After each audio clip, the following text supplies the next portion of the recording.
Hello, my name is Carl Swenson, and today I'm reporting for the Oversight Committee. And I'm here with Paul Nally, a former judge from Bartow County and former police chief from White, the city of White. And we have to continue on the path that we're on called Arrested Development. This goes in hand with the previous recordings. This will be the 4th episode. Today, Paul, we want to talk about something that the district attorney in Clayton said to you as you were going back to her office. She said, "You know how things work." Well, actually, her comment is if you were a police chief and a judge, you would know how things work. That was her exact words. Well, okay. What does she mean by that? She meant that the rule of law that most of us conceive of as being a collection of black letter statutes in our constitutions and in our state laws are not the rules that everybody else plays by.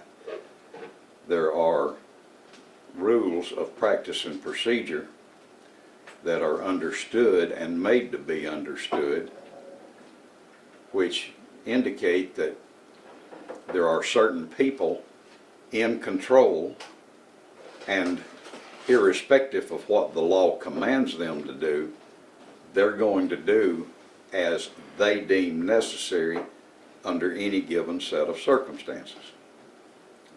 In other words, it's kind of like the farm, you know, all the animals are equal, there's just some animals more equal than others.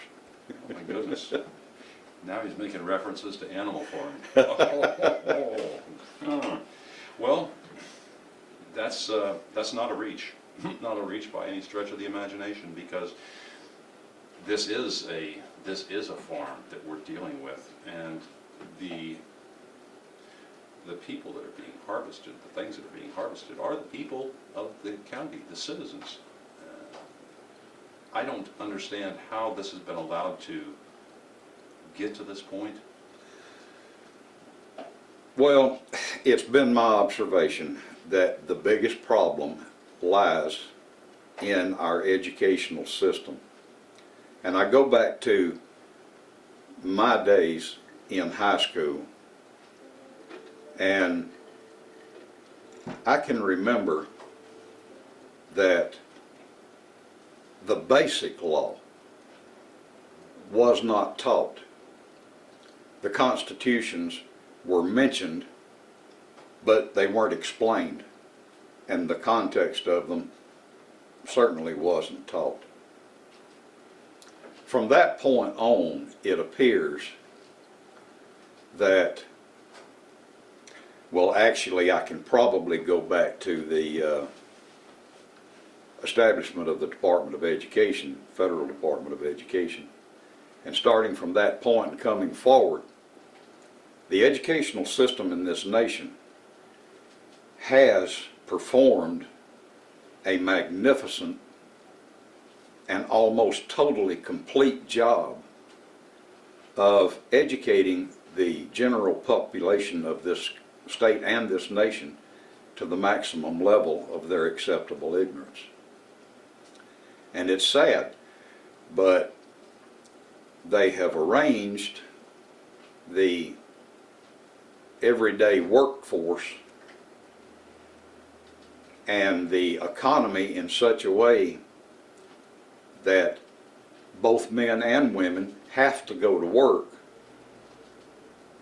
just to keep the basic necessities. And when that happens, you don't have a mother staying home with children. You don't have a mother supplementing the education of their children with religious instruction, with instruction in their constitution, their laws, their reading, their writing, and their arithmetic. So, Or social interaction. and social interaction, yes. Hmm. So we are, as an educated people, quite dysfunctional. So, getting back to the statement infers to me that only the privileged know how things work. That's basically it. They understand who's in charge. They understand that if they have a problem, they know who they need to go to pull the strings, the political strings. And it appears that most of the citizens, or at least some of the citizens, are acquiescing to this conduct. Either that, or they don't know enough about the rights, privileges, and immunities to which they have access. And because they don't know, they don't understand that there are actions they can take.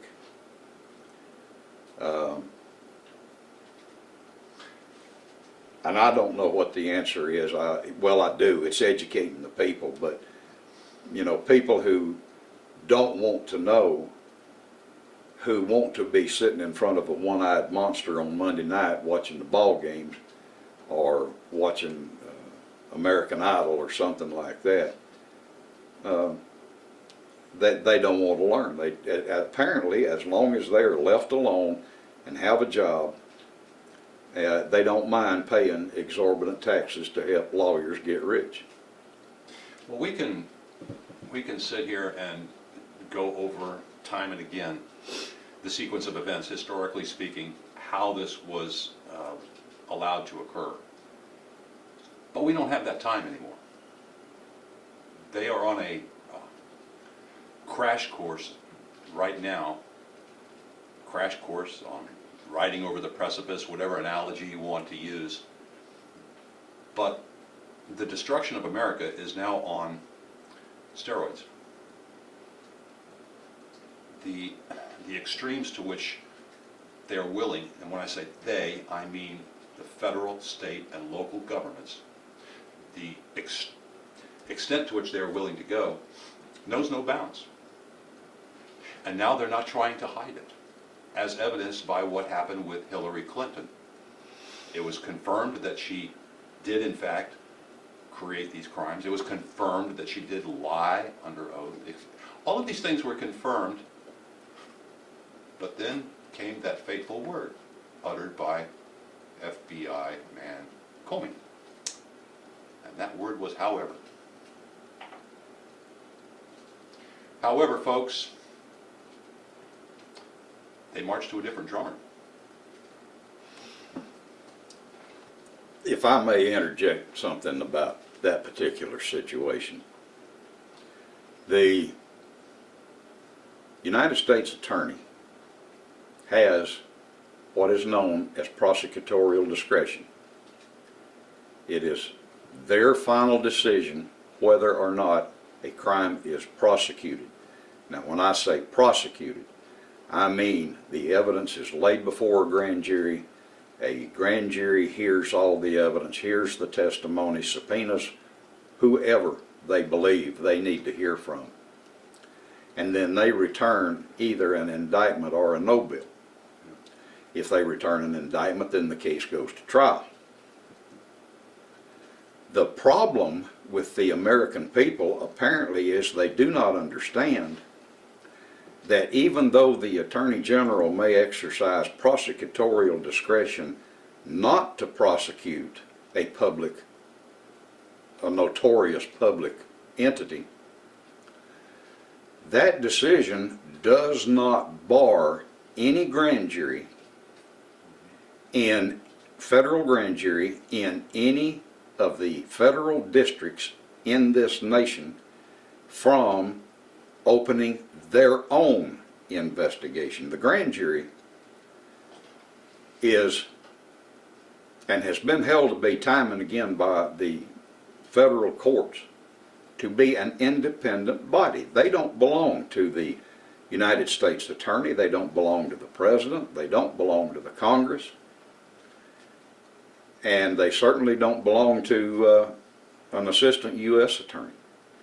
If they think that there is evidence of a crime, they have all the power they need in the statutes and in the common law to subpoena the FBI.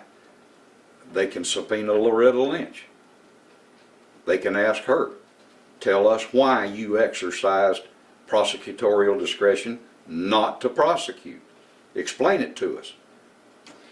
Okay. And you know, they can do their own thing, because they have the most powerful inquisitorial power in the world.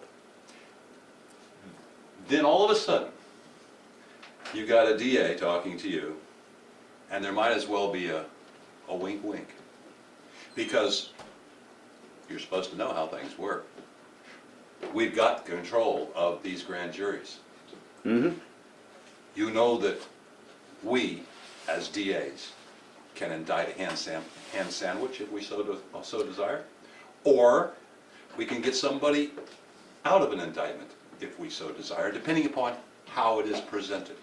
Precisely. All lawyers go to college. They don't go to learn the law.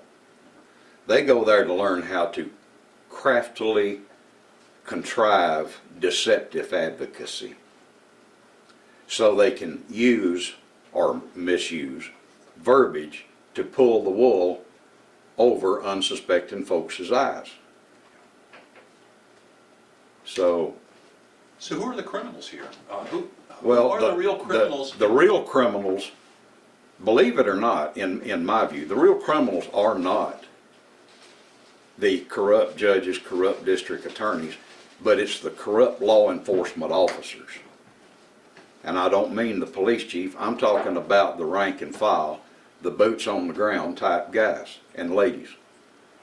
Because they, listen, when you go into the military, you're the very absolute first rule you are given, or the first order, excuse me. The first order you are given is, you will obey every lawful order communicated to you. Now the key word there is lawful. That one word puts the burden on the buck private, the fresh inductee, to learn the military law. You better learn it, because if an officer tells you, go into that village and slaughter everybody in there, you better know you don't have a lawful order. And if you don't have a lawful order, then instead of worrying about putting that gun on some enemy out yonder in the bush, you need to turn that gun on that officer and tell him you're under arrest, and haul him back to face a court-martial for giving such an illegal order. Well, that's what the rank and file law enforcement officers are going to have to do if they're going to recoup their reputation. Now, there are a lot of good law enforcement officers out there, but they're afraid.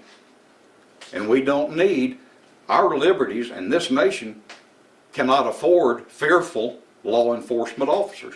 We need men and women with the guts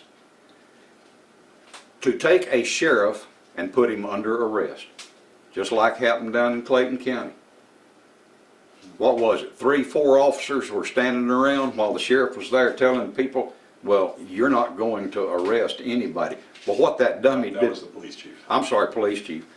What that dummy didn't understand is under the law in the state of Georgia, those 3 county commissioners were under arrest, and the district attorney was under arrest. Nothing he could do can change the effect of what we did, except he prevented them from getting in front of a committing magistrate.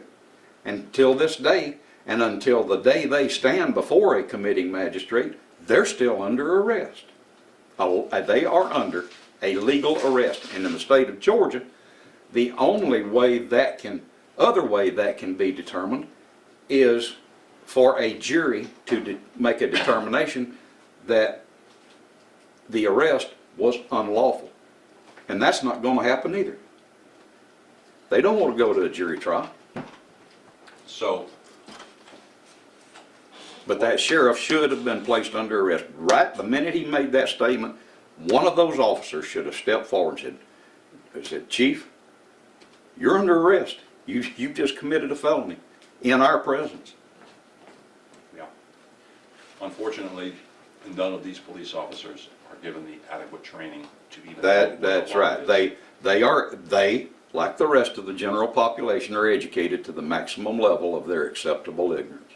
And we all are suffering for that. When I walked in and saw the same people I've seen time and again there, I found the supervisor for the security detail was a member of the Clayton County Police Department, whose name we have, but I don't have it in front of me. And I had with me the same laws that we've been quoting, 17-4, 60, 61, and 62. They're very short. I mean, we're talking, the 60 is one sentence or two sentences long. The salient part of 61 is one small paragraph, a couple of sentences long.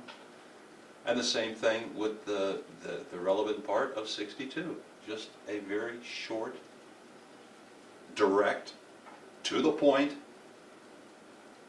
commandment that this is how things work.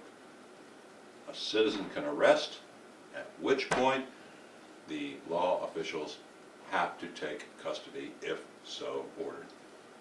If custody's turned over to a law enforcement officer, the law is explicit. They have one thing to do, and that's it. Okay. Take that individual before a magistrate judge immediately. And this officer, when I tried to get him to look at the documents, to look at the law, he says, "That's, I don't want to do that. I don't want to see that." He, rather than expanding his mind, rather than learning the truth, he would rather be made a thief by his commanding officer. Well, And by the way, the conduct of the district attorney, and I don't know that I've mentioned this before, but the conduct of the district attorney and the conduct of the police chief on those two separate occasions, both of their acts fit the elements of robbery by intimidation under Georgia's code. are they acting in treason? Actually, yes, they are, giving aid and comfort to the enemy. Now, it just so happens that in this case, the enemy is not some armed insurgent. We are dangerous to them now. Oh yeah, we're dangerous to them, but it's not some armed insurgent that is an enemy to the people of this state, but it's the public officials who command the law enforcement officers to protect them when they are the ones who are the enemies in this society. Any organized criminal enterprise is an enemy to the people of this state, to every citizen, Okay. and this nation. Which leads me to the next logical point, for me anyway. Robbery has occurred. Robbery of our property. Mm-hmm. Our rights are property. Yes, they are. And there is monetary value associated with that property. Yeah, a jury can determine what the monetary value of that property is, or you can reference 18 U.S.C. 3571, I believe, is the code section where Congress has determined that your intangible civil rights are worth one deprivation by one individual Congress has set a value of $250,000, and if a corporation commits the act, then it's $500,000 in valuation. So, let's follow this through. We have more than one person involved in doing this. When you have more than one person involved in a crime, and it does involve money of any shape or form, property of any shape or form, doesn't that fit the classic definition of RICO? Well,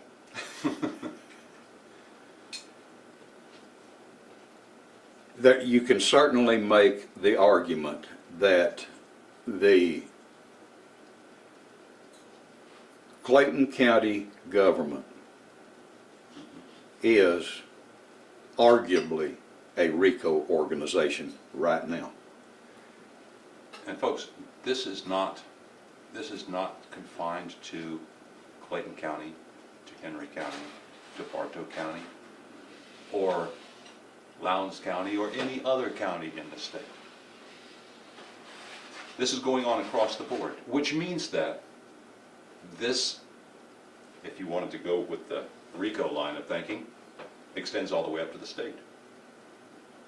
And beyond that, the federal government, because the federal government is using funds to get themselves implanted in your local community.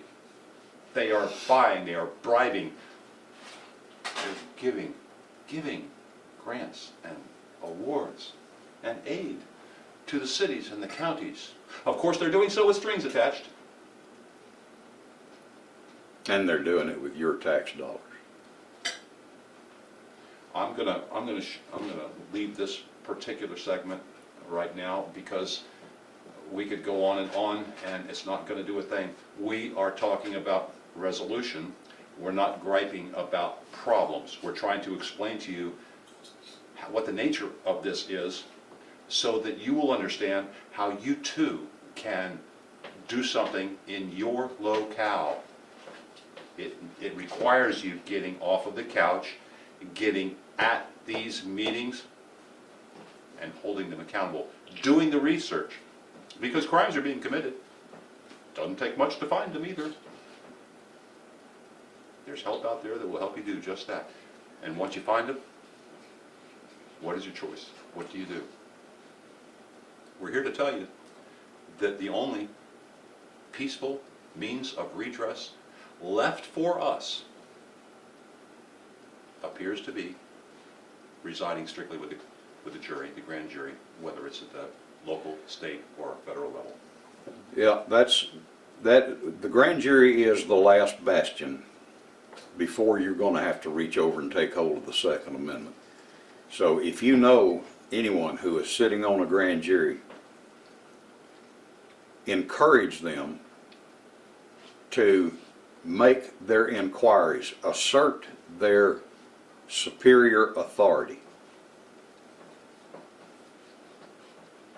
Encourage them to take control of their county government if that is permitted in your state. Now, in the state of Georgia, the absolute most powerful entity in the law is the local grand jury.